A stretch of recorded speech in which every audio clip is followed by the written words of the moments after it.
So ఈ రెండు రాష్ట్రాల్లో చాలా తీవ్రమైనటువంటి నిర్ణయాలు ముఖ్యమంత్రులు తీసుకోబోతారు. ఉదాహరణ తెలంగాణకు సంబంధించి రేవంత్ రెడ్డి గారు తీసుకునే నిర్ణయాలు, మీడియా పరంగా తీసుకునే నిర్ణయాలు చాలా చాలా చాలా కఠినంగా ఉండబోతున్నాయి. సోషల్ మీడియా మీద ఉక్కుపాదం అణచివేసేటువంటి పరిస్థితి కనిపిస్తూ ఉంది. ఎందుకంటే సో అదే చెప్తున్నాను నేను, చాలా తీవ్రమైనటువంటి దీనివల్ల చాలామందికి ఉపాధి కోల్పోవచ్చు.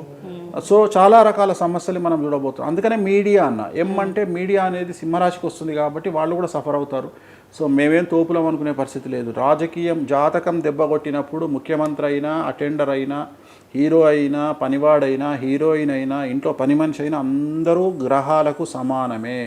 ఆ దెబ్బ అందరికీ సమానంగానే పడుతుంది. ఖచ్చితంగా 2025ను ఎదుర్కోవడానికి అందరూ సిద్ధంగా ఉండాలి సెలబ్రిటీసు. ఇది పక్కా.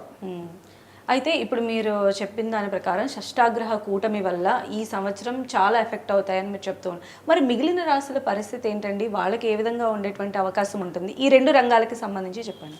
అదే మిగిలిన రాశుల వాళ్ళకి అన్నీ బాగానే ఉంటాయి. అప్పుడు మనం ఏం చేయాలంటే టోటల్గా ఓవరాల్గా తీసుకుంటే మనం మేషరాశి నుండి స్టార్ట్ చేద్దాం.